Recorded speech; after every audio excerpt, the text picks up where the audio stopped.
Herzen eines Waldes, fernab jeglicher großer Zivilisation, verbirgt sich ein geheimnisvoller Bunker, der von außen nicht als solcher zu erkennen ist. Als die verrostete Tür mit einem knarrenden Geräusch aufschwingt, gibt sie den Weg frei in ein Labyrinth aus dunklen Gängen, deren Geheimnisse tief in der Finsternis ruhen. Die Wände des Bunkers wirken, als würden sie geheimnisvolle Geschichten flüstern, während sie von vergangenen Generationen Zeugnis ablegen. Also war der Bunker das letzte Mal vor 35 Jahren in Betrieb? Kann ich mir gar nicht vorstellen, weil er noch so in Ordnung aussieht. Es wurde hier nicht randaliert. Das ist so ein bisschen Verfall. Ziemlich gruselig, diese ganzen Gänge. Da hat aber einer einiges von seinem Gemächt gehalten, wenn er 2 Meter Abstand zum Klo halten muss. Junge, Junge.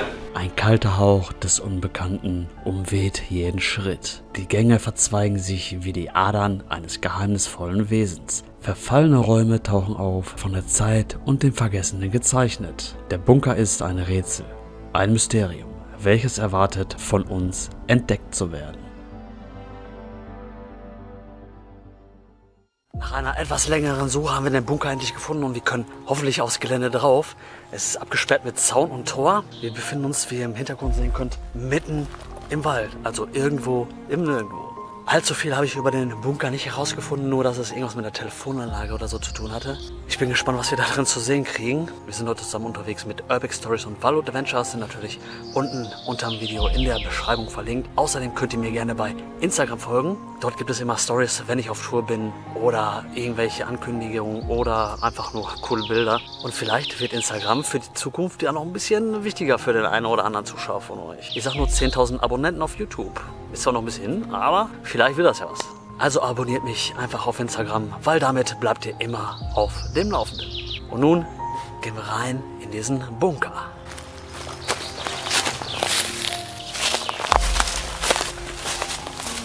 Ich hoffe, wir finden irgendwo einen Eingang. Das ganze Gelände ist umzäunt, natürlich, wie es sich für einen Bunker gehört. Oben drüber möchte ich nicht klettern. Das ist mir so ein bisschen zu spitz. Das Tor ist schon übelst am Vergammeln. Gucken, ob wir reinkommen. Boah, das ist aber schwer. Machen wir es mal wieder zu. Und dort befindet sich das Haupthäuschen. Wie man sehen kann, das ist hier komplett rundherum schon eingewachsen. Sieht eigentlich gar nicht wie ein Bunker aus. An der Tür sind schon Spinnweben. Hier ist irgendeine Klingel. Funktioniert nicht mehr. Vor den Fenstern sind Gitter angebracht. Auch natürlich Bunker-like. Und da befindet sich auch irgend so ein ominöser Eingang. Ich würde sagen, wir schauen erstmal in diesen Eingang ein. Der sieht so ein wenig mysteriöser aus. Durch dieses dichte Gestrüpp. Hier haben wir so ein bisschen Farn. Das ist, glaube ich, einer der ältesten Pflanzen hier auf der Erde. Als kleiner Fun-Fact. Und dann ist der Eingang sogar offen. Wie das Ganze schon vom Moos bewachsen ist. Die ganzen Bäume hier so drauf stürzen und alles hier rumfliegt an Blätter und Gestrüpp.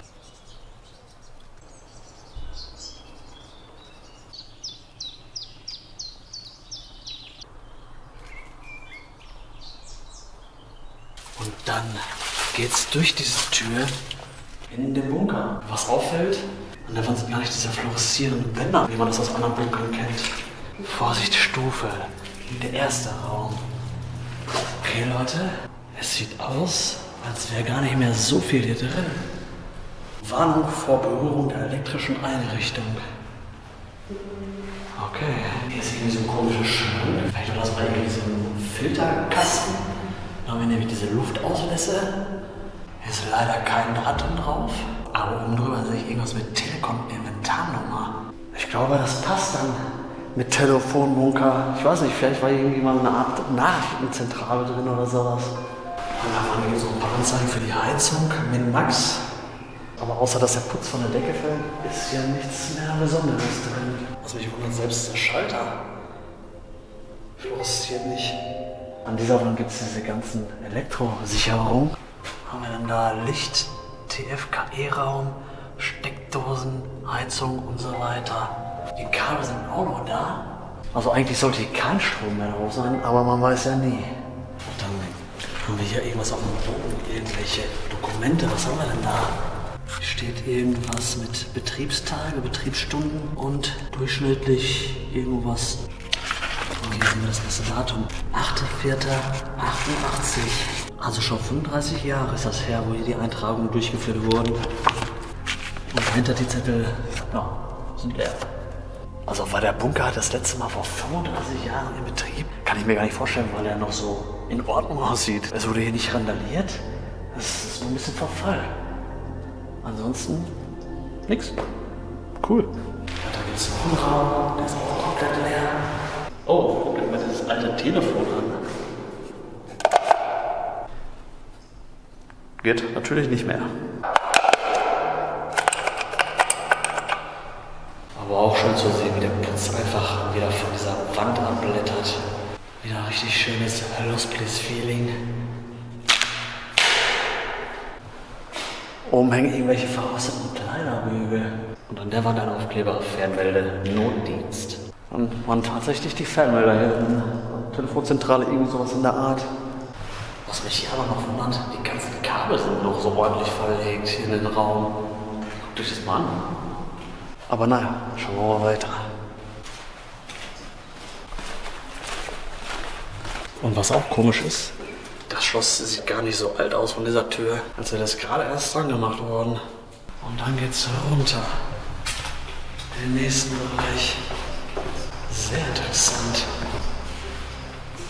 Was ist ein langer Gang? Da haben sie das Schild Notausgang, da geht es wahrscheinlich draußen drücken. Was war das immer für ein Raum? Das war so eine Art Büro? Oder irgendwie sowas? Kann ich mir gut vorstellen. Hier war ein Waschbecken, ein bisschen totes Getier und so drin liegt. Und ein Wasserkocher. Da konnte man das hier drehen, eine bestimmte Temperatur einstellen und hat sich hier drin gekocht. Kann man sich vorstellen, wie zu Hause der Wasserkocher. Halt nur fest installiert. Da ist sogar noch Seife, die Schimmel ansetzt.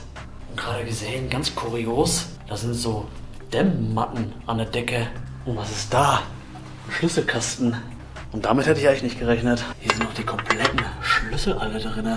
Gleichrichterraum, Eingangsflurtür links, Notschlüsselkasten, Personenschutzraum und so weiter. Also dass das ja alles noch da hängt. Ich könnte jetzt einfach das machen und den Schlüssel draußen in den Wald schmeißen und nie wieder mit einer reingucken. Aber das machen wir natürlich nicht. Wie das hier alles schon voller Spinnweben ist. Oh, hier haben wir eine Toilette. Hier hat auf jeden Fall einer letztens reingemacht. Wir müssen leider draußen bleiben. Da hat aber einer einiges von seinem Gemächt gehalten. Wenn er 2 Meter Abstand zum Klo halten muss, Junge, muss er schon fast abrollen. Was hier auch schön zu sehen ist, das Ganze ist noch unberührt. Also es hat keiner kaputt gemacht, nichts. Der Spiegel ist noch ganz. Da ist hier so ein hübscher Kerl drin. Und wenn ihr ihn hübsch findet, lasst ihn da gerne ein Abo da. Und selbst ein Stück Klopapierrolle hängt hier rum. Könnte man sogar noch benutzen. Gegenüber die Tür beim Verlassen der Schulfürst. Wenn einer von euch weiß, was Schulfürst heißt, dann kann das natürlich gerne in die Kommentare schreiben. Auf jeden Fall gab es hier mal eine Alarmanlage. Na gut, war auch ein Bunker, ne? Dann geht's weiter. Hier ist der Ausgang. Auch mit den letzten TÜV-Siegeln von 1988. Nicht unter die Last treten. Tragfähigkeit 15.000 Newton. Ich glaube, es geht um diesen Flaschenzug, der unten was in den Bunker befördern konnte. Dann können wir wieder zurückgehen, denn es geht noch tiefer in den Bunker.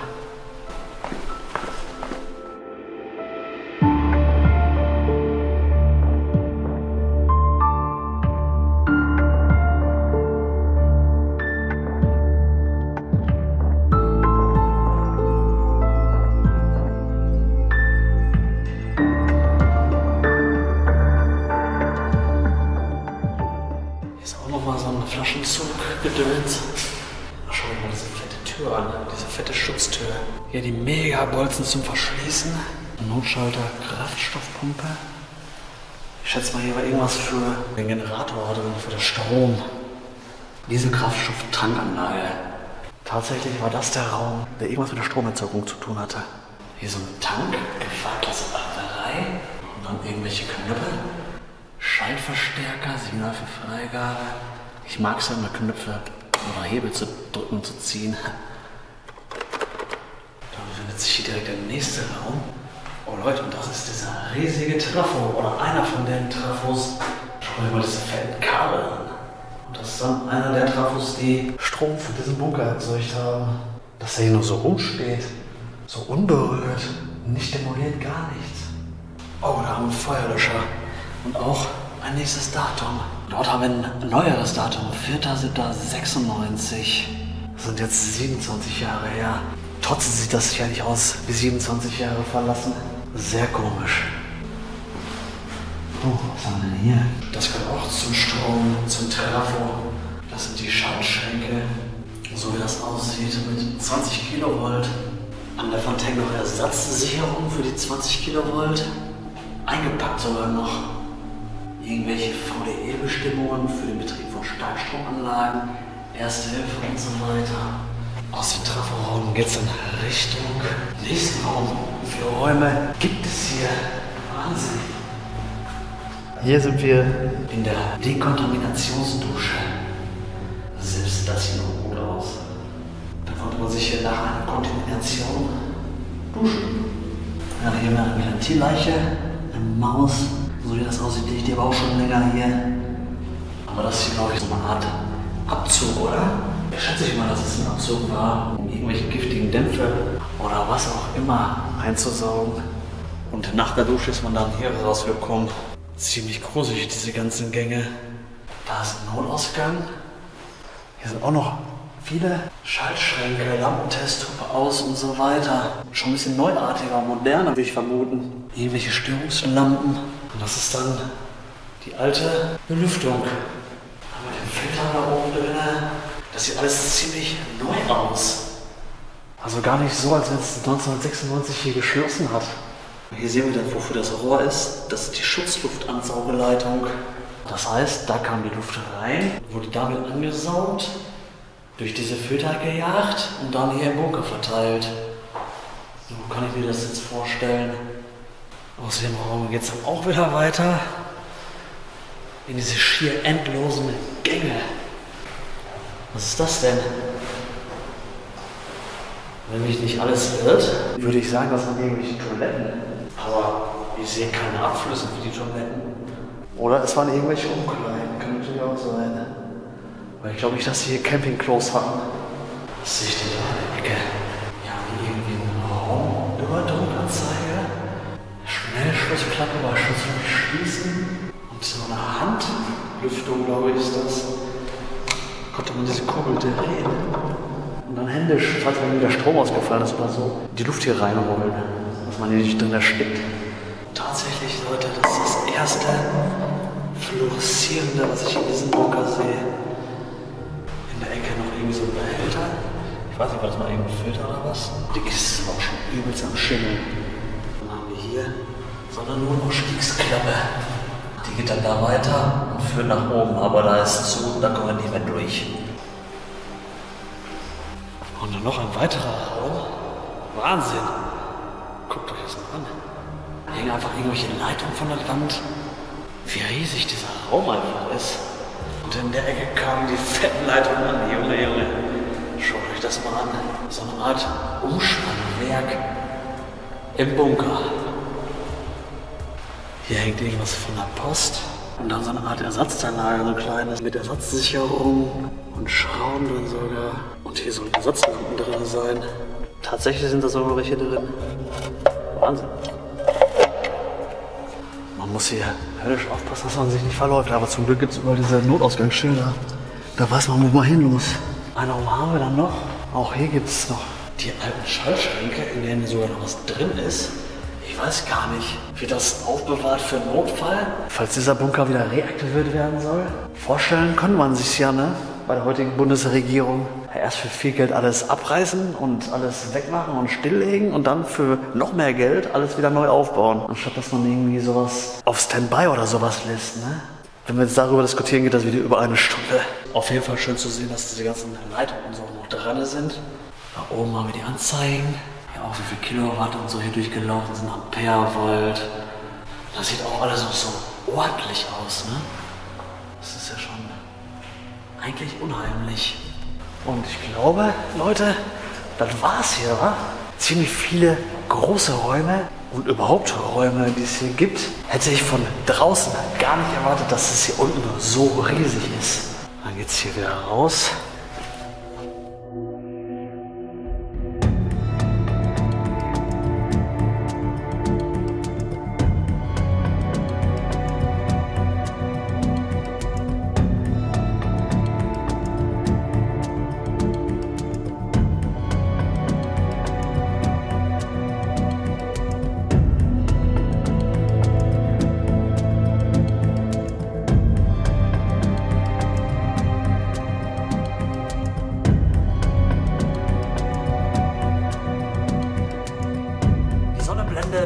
Und wir haben das Ende des Videos erreicht. Also, ich habe ja nicht so viele Bunker auf meinem Kanal, aber auch wenn ihr nichts mehr drin habt, ein wirklich interessanter Bunker, das alles mal zu sehen, wie das Ganze aufgebaut ist und so weiter. Also traumhaft, Leute. Sowas auch ohne Einrichtung ist wirklich schön zu sehen und auch schön und interessant und vor allen Dingen spannend zu erkunden. Vandalismusmäßig ist hier wirklich überhaupt nichts. Traumhaft, Leute, traumhaft. Natürlich hätte ich mir ein bisschen mehr Einrichtung gewünscht, aber man kann ja nicht alles haben. Also Leute, wenn euch dieses Video trotzdem mehr gefallen hat, lasst mir gerne einen Daumen da. Schaut in meiner Playlist für weitere spannende Lost Place Videos oder in der YouTube-Suche unter Urban Discovery und da findet ihr viele spannende Videos zu Lost Places. In diesem Sinne bleibt nicht mehr viel zu sagen, außer wir sehen uns beim nächsten Video. Bis dahin, bleibt stabil.